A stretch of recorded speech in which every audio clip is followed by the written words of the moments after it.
درود پاک اللهم صل على محمد وعلى آل محمد كما صليت على إبراهيم وعلى آل إبراهيم إنك حميد مجيد اللهم بارك على محمد وعلى آل محمد كما باركت على إبراهيم وعلى آل إبراهيم إنك حميد مجيد.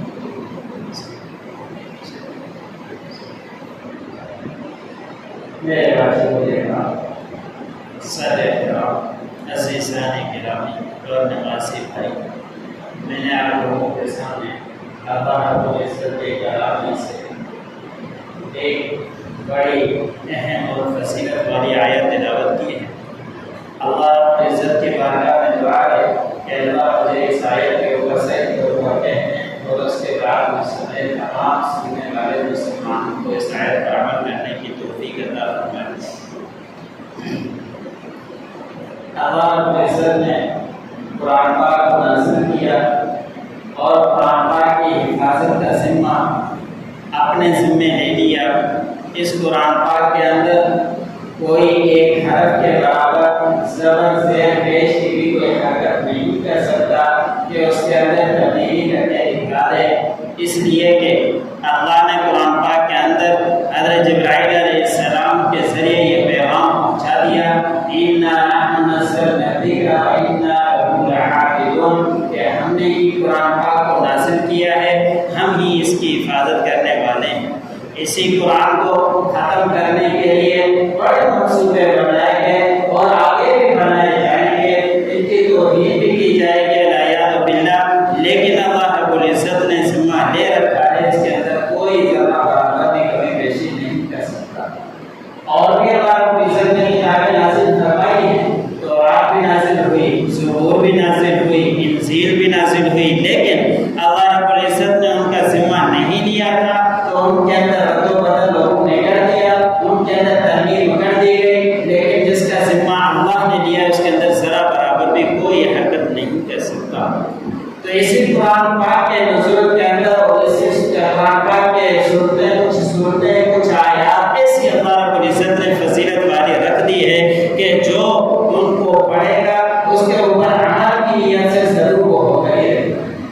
آپ صلی اللہ علیہ وسلم کو ہر کوئی جانتا ہے کہ جادو کیا گیا تھا، بڑا خطرناک جادو کیا گیا تھا، تو جادو کا حل کہاں سے آیا تھا؟ وہ اسی قرآن پاک کے ذریعے سے آیا تھا کہ حضرت صلی اللہ علیہ وسلم کو حضرت جبرائیل علیہ السلام نے آ کے پیغام دیا کہ آپ کو جادو کیا گیا ہے، بڑا خطرناک طریقے سے جادو کیا گیا ہے، اور ایک انگی کے اندر بالوں کو لپیٹ کر وہ ایک کنویں کے اندر پھینک دیا گیا ہے۔ اس وجہ سے آپ صلی اللہ علیہ وسلم اخروی معاملات میں کوئی معاملات نہیں تھے، پریشان نہیں تھے، لیکن دنیاوی معاملات کے اندر پریشان رہتے تھے اس جادو کی وجہ سے۔ تو اللہ رب العزت نے قرآن پاک کے اندر دو صورتیں اتاری، جبرائیل علیہ السلام کو بھیجا، آپ بیٹوں کو مقام بھی بتائیے، وہ کنگھی بھی نکلوائیے، اور اس کے بعد ایک ایک کنگھی کو توڑتے جائیے اور یہ آیت ایک ایک آیت پڑھتے جائیے، جس میں دو سورت معوذتین ہیں، قل اعوذ برب الفلق قل اعوذ برب الناس پڑھتے جائیے، آپ سے جادو ختم ہو جائے گا۔ آپ صلی اللہ علیہ وسلم نے پڑھا، آپ صلی اللہ علیہ وسلم کا جادو ختم۔ یہی آیتیں ہیں، یہی صورتیں ہیں، ابھی بھی قرآن پاک کے اندر موجود ہیں، لیکن پختہ یقین کے ساتھ یقین کے ساتھ بڑے اثر ہو کر ہی رہے۔ اور آج کا اثر ہمارے اندر اس لیے بھی نہیں کہ ہم دین سے دور ہوتے ہی چلے جائیں، اگر دین کے اوپر آ جائیں تو وہی عمل ہمارے اندر بھی آ سکتا ہے۔ ہمیں علم ہے، سب کچھ ہے، لیکن عمل نہیں ہے، عمل کی کوتاہی کی وجہ سے وہ چیز ہمارے اوپر اتنا اثر نہیں کرتی جیسے پہلے اثر اس کے اندر اثر موجود۔ آج جو آیت میں نے آپ لوگوں کے سامنے تلاوت کی، اس آیت کو آیت الکرسی کہا جاتا ہے کہ قرآن پاک کے اندر جو اللہ لا الہ الا ہو الحی القیوم سے لے کر علی العظیم تک یہ ایک آیت ہے، ایک آیت کا نام آیت الکرسی۔ قرآن پاک کے اندر مختلف فضائل اللہ رب العزت نے سورتوں کے بتائے ہیں، اس آیت میں بھی حضرت صلی اللہ علیہ وسلم نے بڑی فضیلت بتلائی ہے اس آیت۔ جیسا کہ سورۃ یاسین کے متعلق آتا ہے کہ جو شخص صبح گھر سے نکلتے وقت سورۃ یاسین پڑھ لے، جس حاجت کے لیے بھی جائے گا اللہ رب العزت اس کی حاجت ضرور پوری کرے گا۔ لیکن ہم پڑھنے والے تو ہمارے پاس پڑھنے کے لیے وقت نہیں ہے۔ ہر چیز کے لیے وقت ہوتا ہے کہ صبح گھر سے نکلنے سے پہلے یہ 5 منٹ سے 10 منٹ ہم نکال لیں، سورۃ یاسین پڑھ کے اللہ رب العزت سے دعا کریں، تمام حاجات کا ذمہ اللہ رب العزت نے اپنے ذمہ لے رکھا۔ اتنی بڑی فضیلت، لیکن ہمارے اندر خود اپنی ہی کوتاہی ہے۔ ہم گھر سے نکلتے ہیں، پھر واپس آتے ہیں پریشان، ہمارا کام نہیں ہوا، گھر کے اندر پریشانی ہے، گھر کے اندر تنگی ہے، لیکن اللہ رب العزت نے قرآن پاک کے اندر اتنی سہولیات ہمارے لیے دی ہے کہ عمل کرنے والے بن جاؤ، تمہاری ساری حاجات، ساری ضروریات پوری کا ذمہ اللہ رب العزت نے دے۔ سورۃ یاسین کے اور بھی بہت ساری فضیلت۔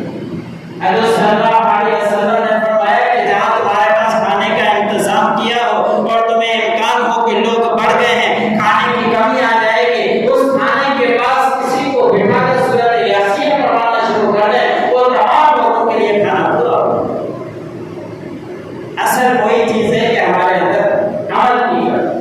ہم اگر یہ سنتے ہیں قرآن پاک کے فضائل ہیں، اس کے اندر غور کریں، اس کے اوپر عمل کرنے والے بن جائیں، ہماری زندگی سمجھ سکیں۔ آج جو یہ آیت میں نے آپ لوگوں کے سامنے تلاوت کی، اس کا نام آیت الکرسی ہے۔ اس کے اندر سب سے پہلے اللہ رب العزت نے توحید کا بیان فرمایا، اللہ لا الہ الا ہو، کہ اللہ کے سوا کوئی معبود نہیں ہے۔ سارے انتظام سنبھالنے والی ذات کس کی ہے؟ اللہ رب العزت کی ہے۔ ہر کوئی کرنے والے اللہ رب العزت ہیں۔ اللہ رب العزت یہ ذات بھی اللہ رب العزت کا نام ہے، کسی اور کے شخص کا نام یہ اللہ نہیں رکھ سکتا۔ حضرت صلی اللہ علیہ وسلم نے حضرت ابی بن کعب رضی اللہ تعالی عنہ سے سوال کیا۔ ابی بن کعب وہ صحابی ہیں جس کو آپ صلی اللہ علیہ وسلم نے قاری القرآن کہا کہ یہ قرآن پاک پڑھتے ہیں، جبرائیل حضرت جبرائیل علیہ السلام کے ساتھ اور فرشتے آ کر ایک زنجیر باندھ دیتے ہیں حضرت ابی بن کعب کی تلاوت سننے۔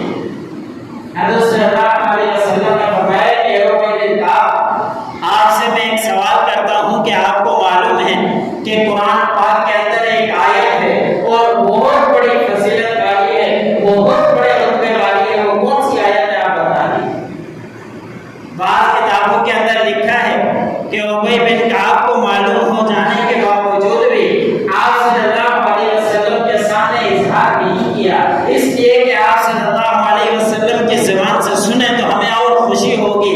آپ صلی اللہ علیہ وسلم نے جا بجا صحابہ اکرام سے سوال اس طرح کے کیے ہیں، آپ صلی اللہ علیہ وسلم کو صحابہ اکرام نے جواب دیا، واللہ عالم بالصواب، کہ آپ بھی زیادہ جانتے ہیں اور اللہ اپنی ذریعہ جانتے ہیں، اس بارے میں ہم کچھ نہیں کہہ سکتے۔ تو حضرت صلی اللہ علیہ وسلم نے بعض روایتوں کے اندر آتا ہے کہ انہوں نے بتلا بھی دیا تھا، اور بعد میں آتا ہے کہ ابی بن کعب نے نہیں بتایا تھا، اور جو بتلائی تھی وہ یہی آیت الکرسی بتلائی تھی۔ ابی بن کعب نے کہا کہ یا رسول اللہ، مجھے یہ لگتا ہے کہ اس قرآن پاک کی سب سے اہم آیت، سب سے بڑی فضیلت والی آیت، بڑی برکت والی آیت وہ آیت الکرسی ہے۔ آپ صلی اللہ علیہ وسلم نے فرمایا، اے ابی بن کعب، آپ کو یہ مبارک ہو، آپ نے بہت اچھا جواب دیا۔ تو یہ آیت الکرسی بڑی رتبے والی اور بڑی فضیلت ہے۔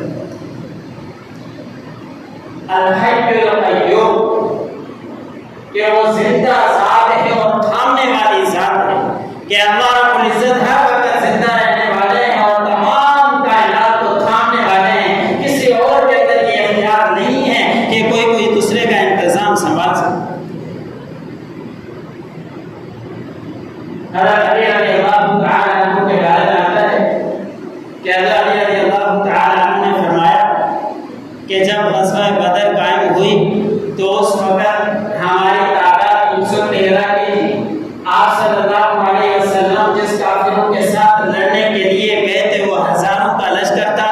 آپ صلی اللہ علیہ وسلم کے صحابہ اکرام جان نثار کے پاس پاؤں پر چپل پہننے کے لیے بھی نہیں تھی اور کوئی انتظام نہیں تھا، نہ اسلحہ تھا، نہ اسلحہ سے لیس تھے، نہ ان کے پاس سلاحیں تھی کہ اپنے آپ کو بچا سکے۔ بڑی تنگی والا وہ جنگ تھی۔ اس وقت علی رضی اللہ تعالیٰ عنہ نے فرمایا، میں نے چاہا صلی اللہ علیہ وسلم اللہ رب العزت کو کن الفاظ کے ساتھ نوازتے ہیں، دعا مانگتے ہوئے کیا الفاظ کہتے ہیں۔ میں گیا حضور صلی اللہ علیہ وسلم کے حجرے کے بعد جو آپ صلی اللہ علیہ وسلم کے لیے ایک چھوٹا سا حجرہ بنایا گیا تھا، جس میں بیٹھ کر آپ صلی اللہ علیہ وسلم نے اللہ سے التجا کی تھی، اللہ سے دعائیں مانگی تھی۔ اسی مقام پر اللہ رب العزت سے حضور صلی اللہ علیہ وسلم نے ایسی دعائیں مانگی تھی کہ حضور صلی اللہ علیہ وسلم کے جسم مبارک سے چادر نیچے گر گئی تھی۔ ابو بکر صدیق رضی اللہ تعالی عنہ نے فرمایا تھا کہ یا رسول اللہ اب بس کیجئے، ابھی اللہ رب العزت کی مدد آنے ہی والی ہے۔ اس وقت حضرت علی رضی اللہ تعالی عنہ جاتے ہیں،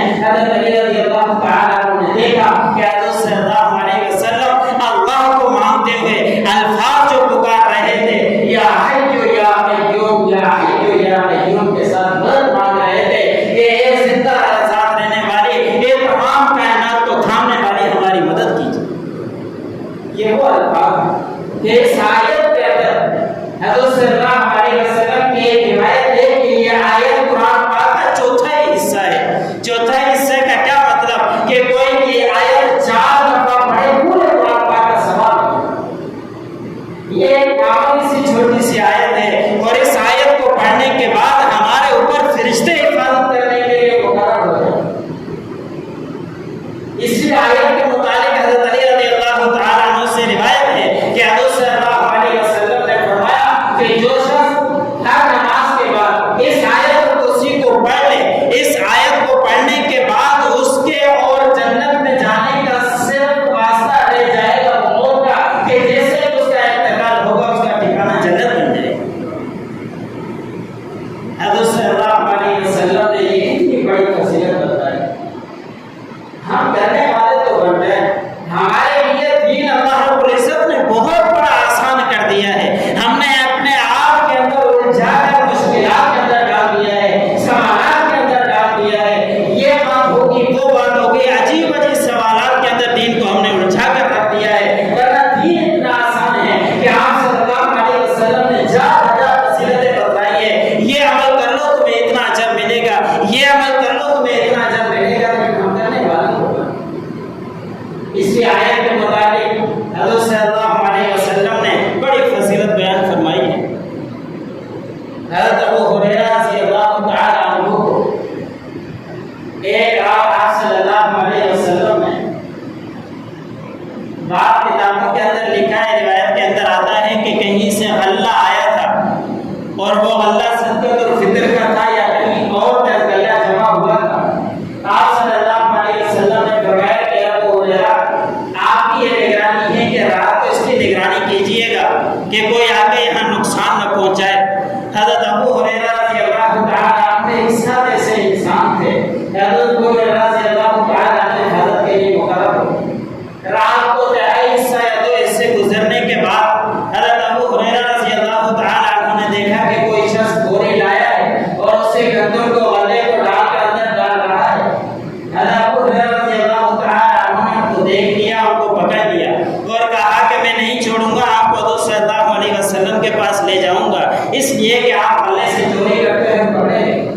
اس شخص نے کہا میں بڑا محتاج ہوں، میں بڑا پریشان ہوں، گھر کے اندر ہمارے بچے بھوکے ہیں، میں پریشانی کی وجہ سے یہ کام کر رہا ہوں، آپ مجھے چھوڑ دیجئے، میں کل نہیں آؤں گا، مجھے اٹھانے دیجئے، میں گھر کے اندر بڑی پریشان ہوں۔ وہ رات گزر گیا، ابو ہریرہ رضی اللہ تعالی عنہ نے ان کو چھوڑ دیا۔ حضرت صلی اللہ علیہ وسلم کے پاس پہنچے۔ حضرت صلی اللہ علیہ وسلم کے پاس جبرائیل علیہ السلام نے خبر پوچھا دی تھی کہ حضرت صلی اللہ علیہ وسلم نے پوچھا کہ ابو ہریرہ رات کو کوئی آیا تھا، اس کا کیا معاملہ ہوا؟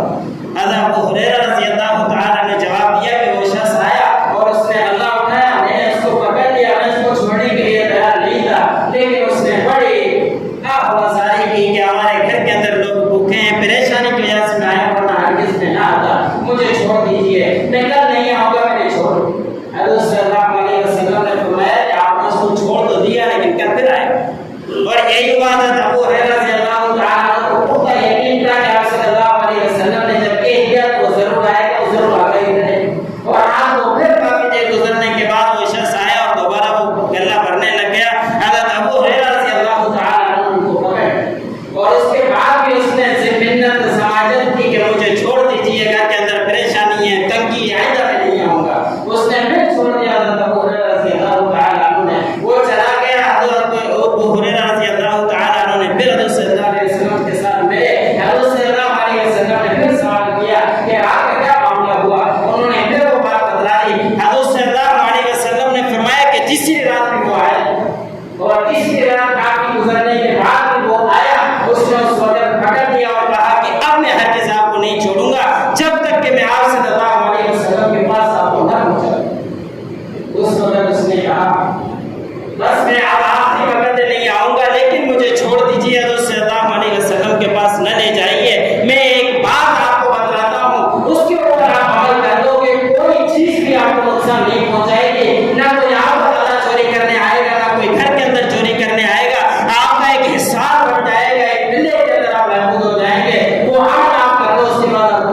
نقصان نہیں پہنچائے گا، اس عمل کے بدلے مجھے آپ چھوڑ دیجیے۔ حضرت ابو ہریرہ رضی اللہ تعالیٰ نے فرمایا کہ مجھے وہ عمل بتا دیجیے، میں آپ کو آپ سے چھوڑ دیتا ہوں، آپ کو کچھ نقصان نہیں پہنچاؤں گا۔ اس نے کہا وہ عمل یہ ہے، قرآن پاک کی ایک آیت ہے، آیت الکرسی، جس کا نام ہے اللہ لا الہ الا ہو سے لے کر علی العظیم تک آپ پڑھ دو، اور رات کو آپ کو جہاں پہ بھی ڈر ہو، خوف ہو، اس کو پڑھنے کے بعد حساب باندھ دو، بھوکا مارو یا ہاتھ کے ساتھ اشارہ کر دو، کوئی چیز آپ کو نقصان نہیں پہنچائے گی۔ یہ بات وہ کہہ کر وہ چلا گیا۔ حضرت صلی اللہ علیہ وسلم کے پاس حضرت ابو ہریرہ رضی اللہ تعالیٰ عنہ آئے، سارا ماجرا یہ سنایا۔ حضرت صلی اللہ علیہ وسلم نے فرمایا آپ کو معلوم بھی ہے وہ کون تھا؟ حضرت ابو ہریرہ رضی اللہ تعالیٰ نے فرمایا میں تو نہیں جانتا وہ کون تھا۔ حضرت صلی اللہ علیہ وسلم نے فرمایا کہ وہ شیطان تھا، ہے تو بڑا جھوٹا، لیکن وہ سچ بات کہہ کر گیا ہے کہ جو بھی عمل کرے گا اس کو کوئی چیز نقصان نہیں پہنچائے گی۔ یہ ہے آیت الکرسی کی فضیلت میرے بھائی۔ ہمیں سے ہر کوئی پریشان رہتا ہے، گھر کے اندر چوری، خوف، ڈاکے کا خوف رہتا ہے، لیکن اس آیت الکرسی کو پڑھنے کے بعد کوئی کسی چیز کا نقصان نہیں پہنچا سکتا، اس لیے کہ تاجدار مدینہ نے یہ فضیلت بتا دی ہے کہ کوئی شخص اپنے گھر کے اندر رات کو سوتے وقت ماحول بنا لے، ہر روز یہ پڑھنے کا ماحول بنا لے، کبھی بھی گھر کے اندر چوری نہیں۔ ہمیں بھی چاہیے کہ آیت الکرسی یاد کر لیں، اپنے بچوں کو بھی پڑھائیں، خود بھی اپنے اوپر کام کریں۔ اور بعض علماء کتابوں کے اندر لکھا ہے، حدیث تو نہیں لیکن علماء کرام کا معمول ہے کہ اگر کہیں بڑی رقم لے جا رہے ہیں یا کہیں بڑے